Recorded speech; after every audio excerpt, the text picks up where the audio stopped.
Today I'm going to show you how to embroider flowers onto your finished knitted mittens. What you'll need is your mittens, all finished, a pair of scissors, a tapestry needle. This is a blunt tip needle with a large eye, something large enough for you to thread your yarn through. Yarn that you're going to use for your embroidery. It can be any color, it can be leftover yarn from the mittens, or it can be whatever you've got lying around in your stash. And then this here is a traced cutout that I've made that will fit inside your mitten. So what I've done is I've traced the body of the mitten and I've cut it out, and I'm going to slide this in. And what this is going to do is going to allow your piece to lay flat while you work it. It's going to give you something to hold on to keep it flat.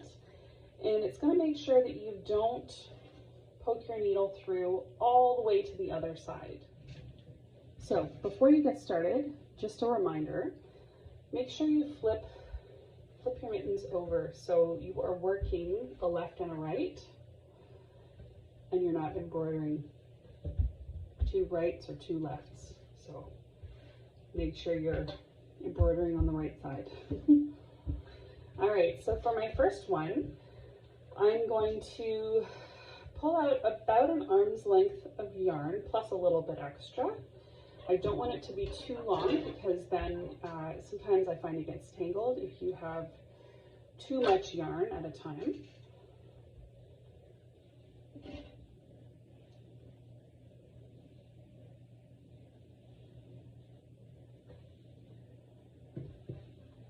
And the first stitch that I'm going to work is called a lazy daisy stitch. It is similar to a chain stitch, except instead of working a chain connecting in a line, like making a literal chain, you're going to work the chains side by side, and that's going to create petals. So the first thing I'm going to do is I'm going to insert my needle kind of off to the side.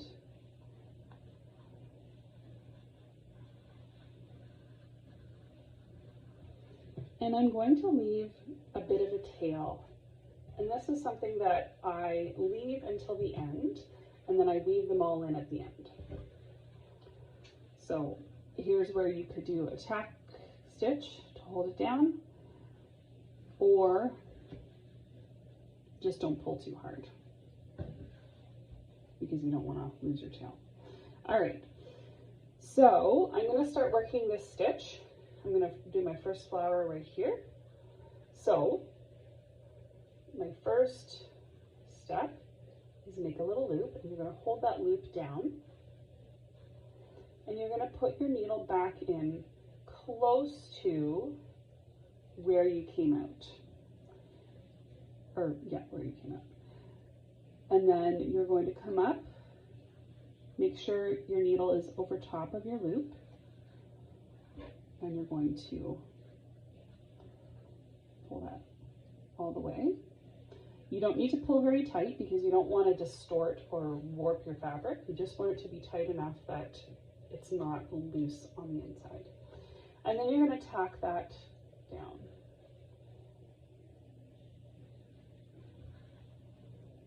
And you're going to come back out close to the base. And you're going to do that again.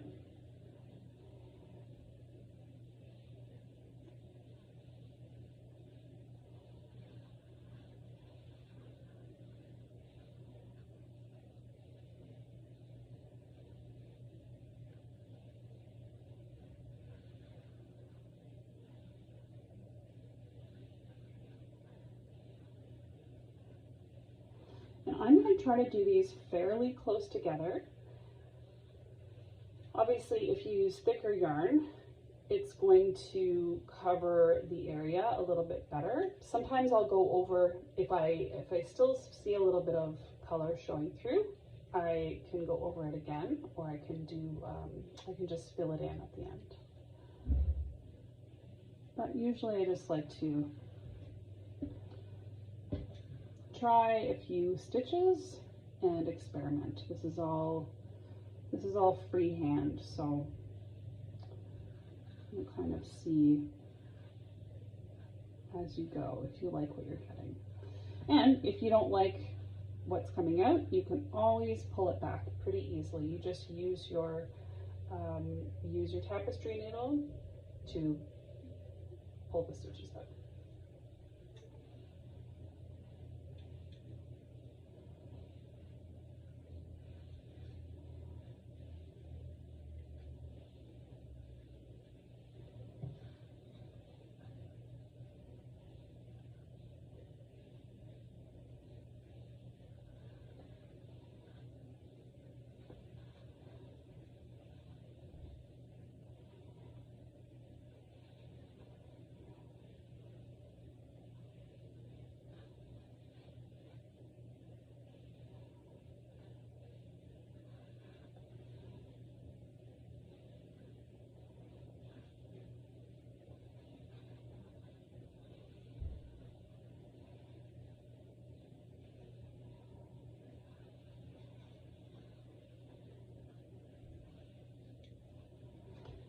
And you could obviously space this out differently. I've done flowers where the petals are closer to the center, so you have a smaller center.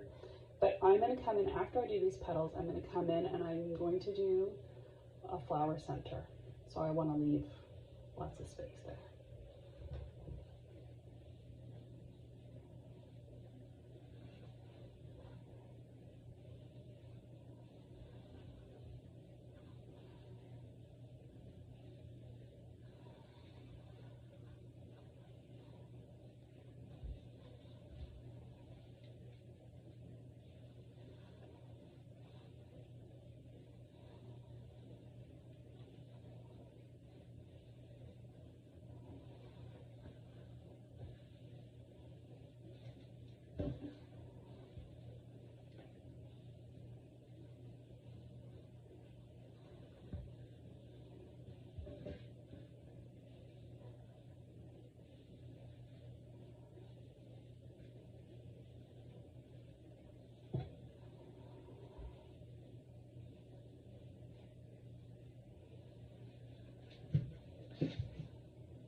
Okay, now that I've come to the beginning, I'm going to go over those petals again because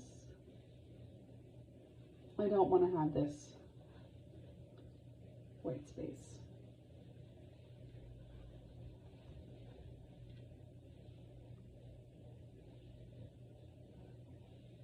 So actually, I'm just going to fill them in with a back stitch.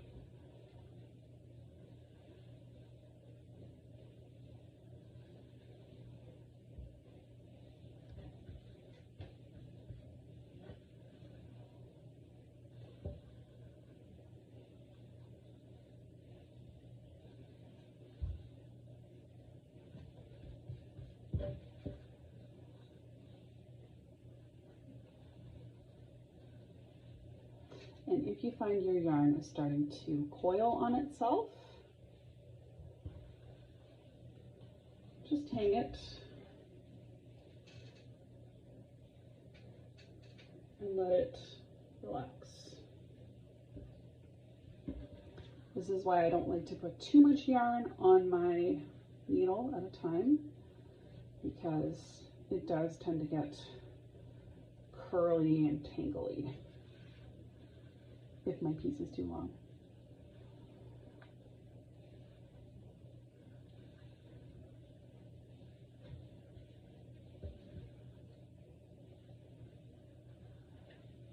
So I'm literally just drawing a line within those petals. You could also go over them again with a lazy daisy stitch,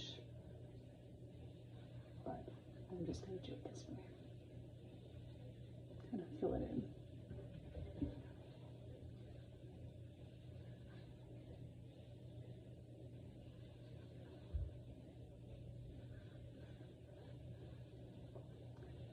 And I might actually make another petal right there.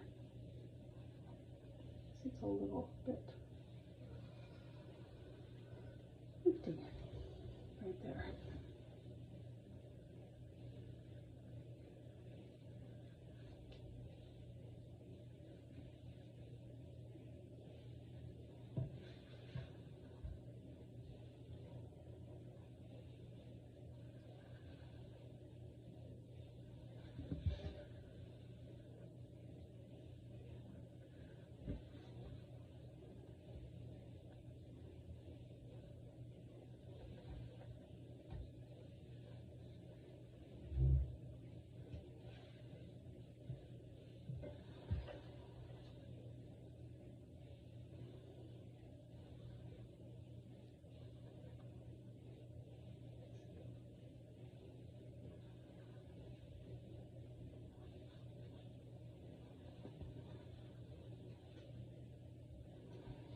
Okay, so finishing my last petal, and normally I would keep working with the white until I've got all the white I want on there, but for the purposes of the video, I'm just going to set it off to the side. Okay, and what I will do at the end is I'll come back and I'll weave these ends in. Okay, so now I'm going to work French knots for my flower center. And the flower that I wanted to do is sort of a, I think it's called an anemone. It's like a white flower with a black center. I've also seen white poppies with black centers. So this is kind of going to be inspired by that flower.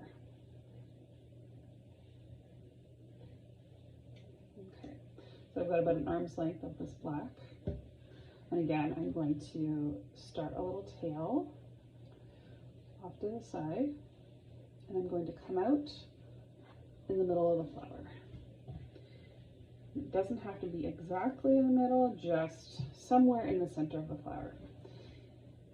And I'm going, I'll just tack it down so it doesn't slide out. Okay, and what I'm going to do is I'm going to do a French knot.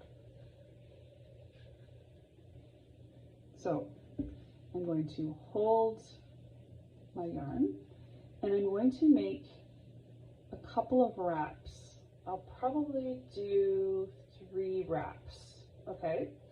And I'm going to keep the wraps close to the work, and I'm going to pop back in. Find a spot to pop back in and pop back out. And this is where you're going to have to be careful that your knot doesn't get pulled into the work. You want to keep those wraps on the top of the work.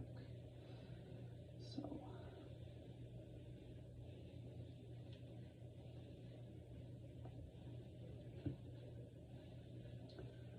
kind of just feeling it out.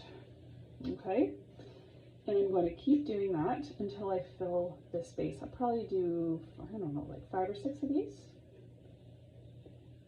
So I'll do 3 wraps. Go back in and out, holding on to my little knots.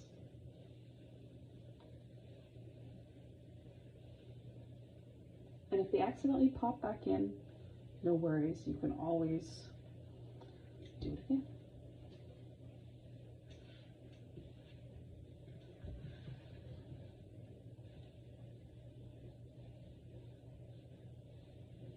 And if there's a little loop, if they're a little bit loose, you can always just tack it down.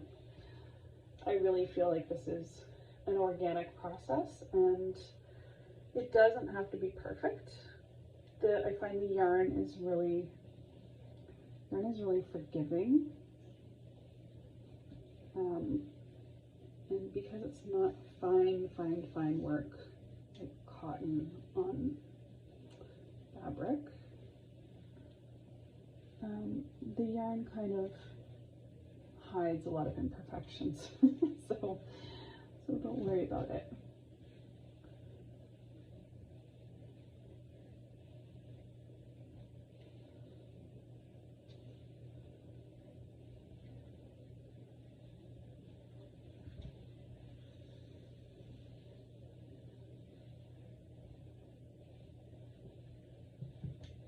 And again, you don't need to pull very hard, just pull until this knot is sort of set.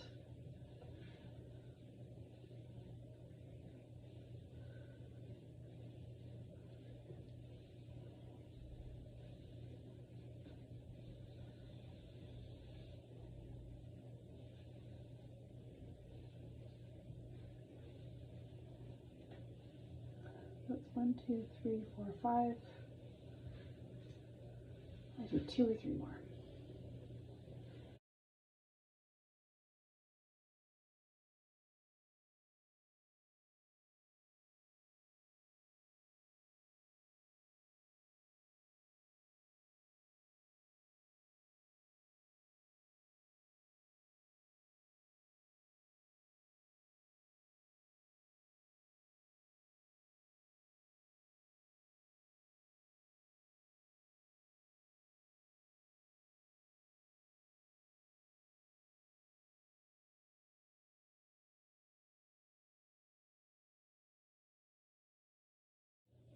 Okay, and again, I would usually just work all the white and then all the black, but for now, I'm just going to set it off to the side. Come back to it later. So the next thing I'm going to work is the leaves.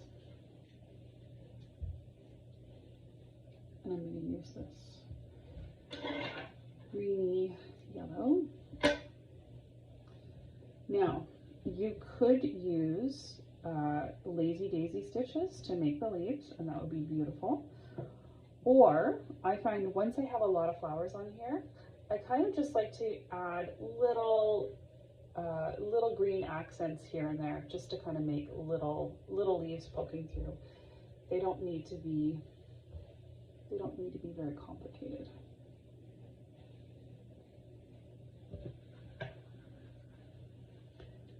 Okay, so again, I'm going to start by making a little tail, and I'll come up here.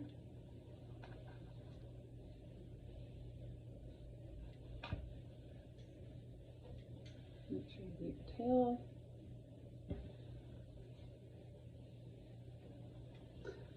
And I'm just going to do a back stitch.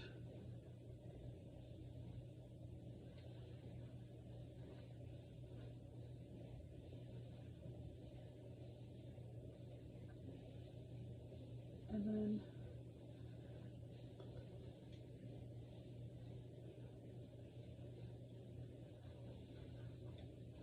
just kind of going to draw little leaves on here.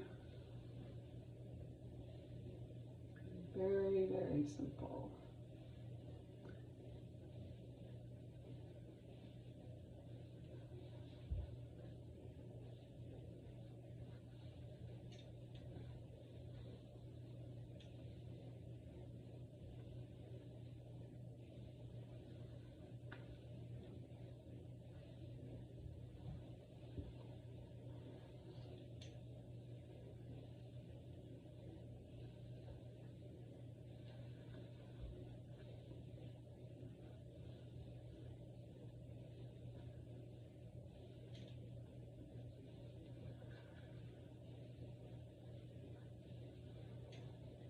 And this is really just kind of a doodle, really.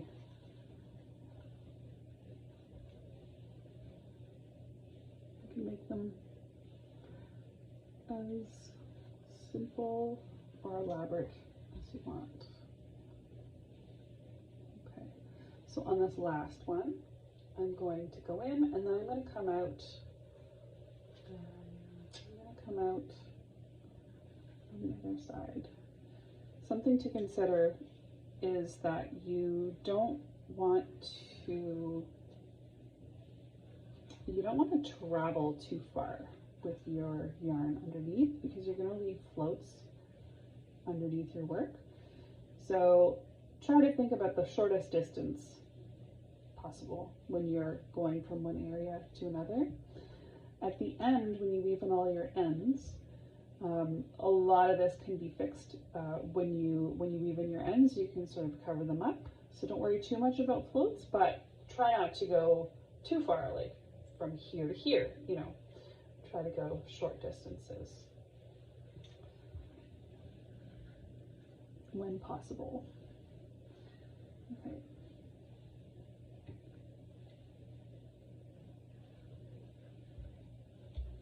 And a lot of the stitches that you use for cotton embroidery can be, of course, used in this kind of embroidery. They just might have to be modified a little bit to fit through the thick yarn.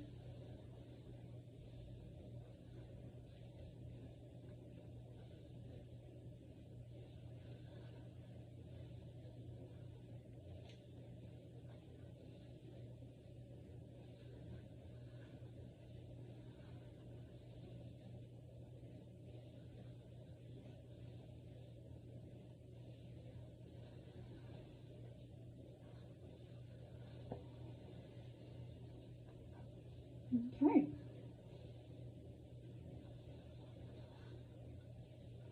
So that's what I'm going to do to cover the whole mitten. And I'll come back at the end to show you how I weave in the ends. So once you're finished, what you're going to do is you're going to take the cardboard out and you're going to flip the mitten inside out, and all those little tails, you're going to pull them all back into the mitten.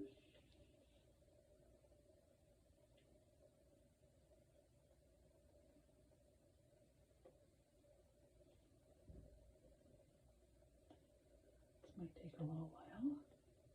Don't pull too hard in case you pull on a piece that's not supposed to come back in. I've tried to keep them all kind of close to the very edge, so it's clear what is a tail. And if you miss some, you can always go back to the outside again. Okay, so for now, I'll assume that's all of it. And what I'm going to do is I'm going to weave in the ends, and I'm going to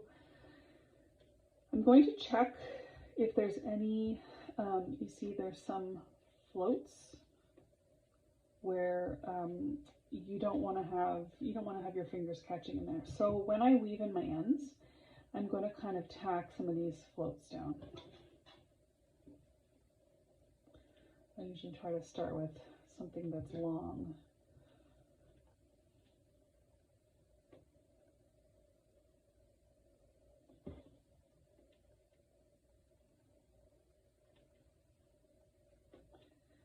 And it doesn't have to be beautiful because nobody's going to see it. It just has to be, you just want to make sure that you're not leaving any loose ends.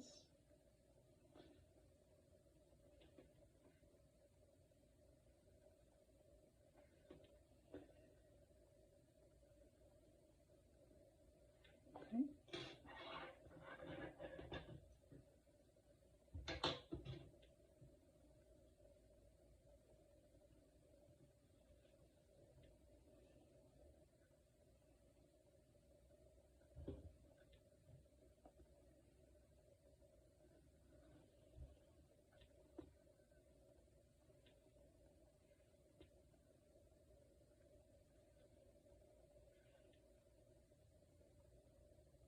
You can also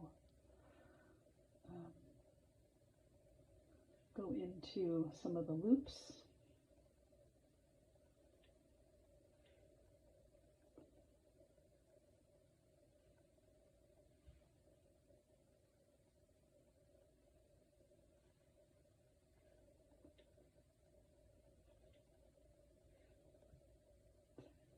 And I usually just keep going until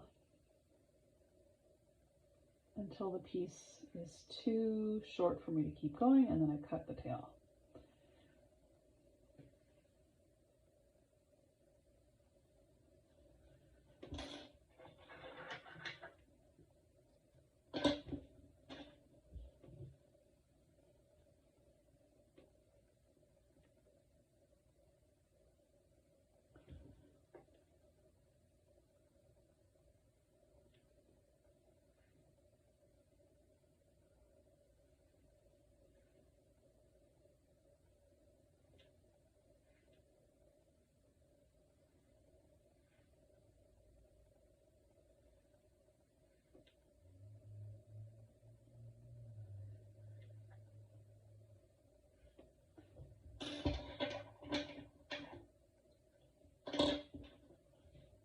So just keep going like that, and I'll show you the one that I've finished.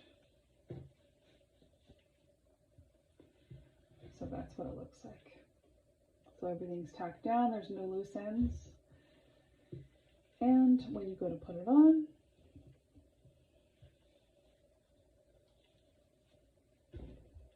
there's your new mitten.